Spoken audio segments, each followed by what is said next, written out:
ಸತ್ಯಯುಗ ಎಂದರೆ ಮಹಾಕಲ್ಪದ ಅರ್ಧ ಭಾಗ, ಅತಿ ಹೆಚ್ಚಿನ ಭಾಗ ಅದಕ್ಕೆ ನೀಡಿದ್ದಾರೆ.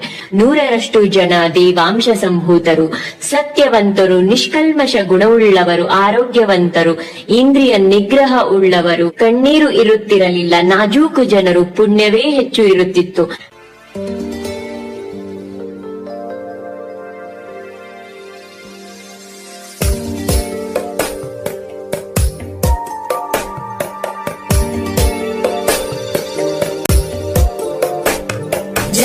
जगज्जालपालं कजत्कण्ठमालं शरच्चन्द्रबालं महादैत्यकालं नभो नीलकायं दुरावारमायं सुपद्मासहायं भजेऽहं भजेऽहम्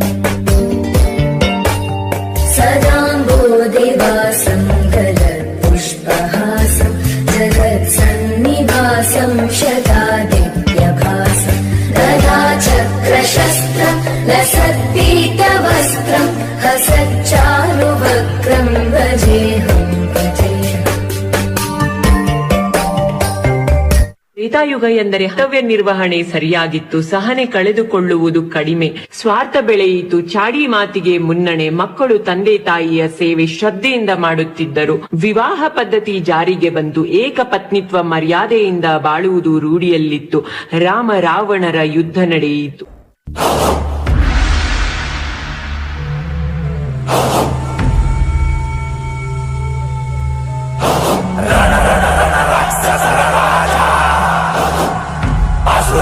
ಚಕ್ರಾಧಿಪತೆ ವೀರ ಶೂರ ಧೀರ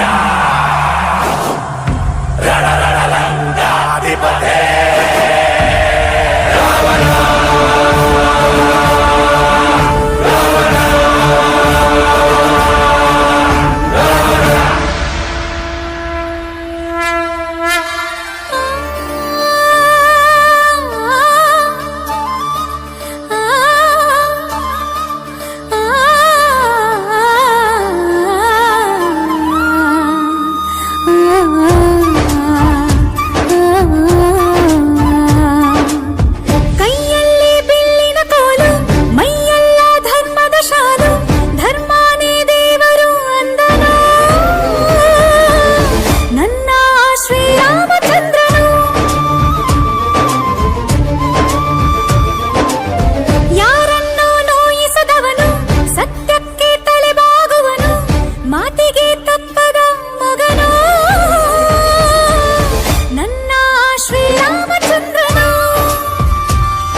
ದ್ವಾಪರ ಯುಗ ಎಂದರೆ ಕರ್ತವ್ಯ ಲೋಪ, ಸ್ವಾರ್ಥತನ, ಆಸೆ ಅತಿ ಹೆಚ್ಚು.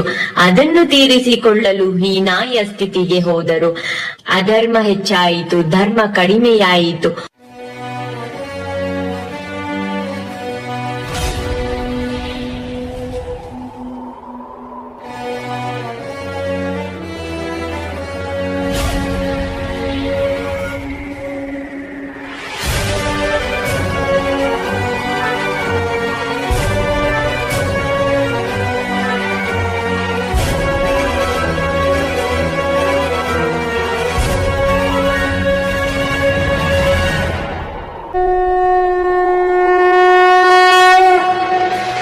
ಈ ಕಥೆ ಸಂಗ್ರಾಮವು ವಿಶ್ವದ ಕಲ್ಯಾಣವು ಧರ್ಮ ಅಧರ್ಮ ಆದಿ ಅನಂತ ಸತ್ಯ ಅಸತ್ಯ ಕೇಶಗಳ ಸ್ವಾರ್ಥದ ಪರಮಾರ್ಥದ ಕಥೆ.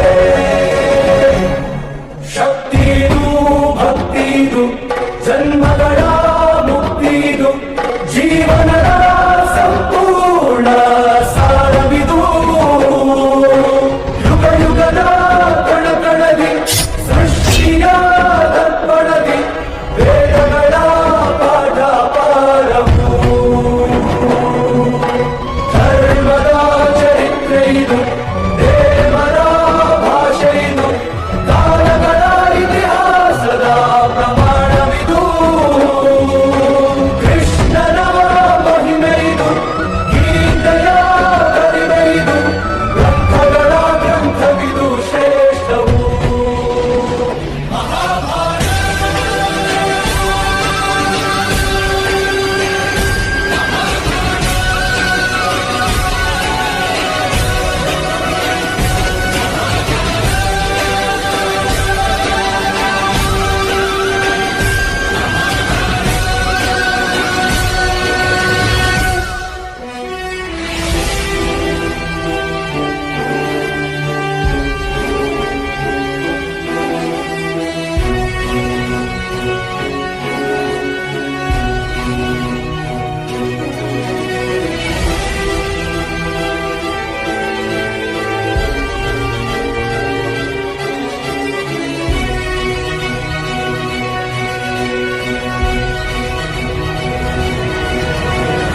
ಕಲಿಯುಗ ಎಂದರೆ 4,32,000 ವರ್ಷ. ವೇದಾಧ್ಯಯನ ಕಡಿಮೆ, ಸ್ವಾರ್ಥಿಗಳು, ಸ್ತ್ರೀ ಪುರುಷರು ಅಧರ್ಮಿಗಳಾಗುತ್ತಾರೆ, ಹಿಂಸೆ ಹೆಚ್ಚು, ತಂದೆ ತಾಯಿಯರನ್ನು ಬಿಟ್ಟು ಹೋಗುತ್ತಾರೆ, ಸುಖ ಭೋಗಗಳಲ್ಲಿ ಆಸಕ್ತಿ, ರೋಗ ರುಜಿನಗಳು ಹೆಚ್ಚು, ಅರಿಷಡ್ವಗಳು ಅಂದ್ರೆ ಮನಸ್ಸಿನ 6 ಶತ್ರುಗಳಿಗೆ ದಾಸರಾಗುತ್ತಾರೆ.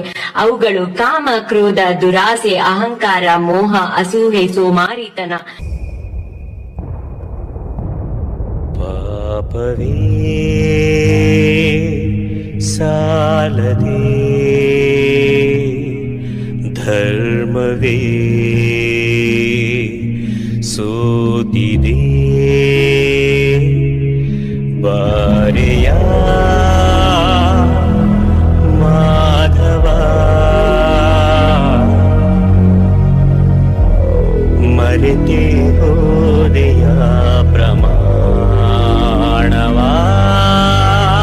ಬಯಸಿದೆ ಭೂಮಿಯೇ ರುಧಿರದ ಸೀಮೆಯೇ ನರಕದ ರೂಪವಿದೆ ಚರಿತೆ ಎಲ್ಲವೇ ನಿಯತೆ ಇಲ್ಲವೇ ಸಮಯ ಬರಲಿಲ್ಲವೇ ಇದು ತಾನೇ ಕಲಿಗಾಲ ನಿಲ್ಲಿಸು ಈ ಶಾಪಗಳ ಬೆಳೆಯುತ್ತಿರೋ ಪಾಪಗಳ ತಡೆಯಲು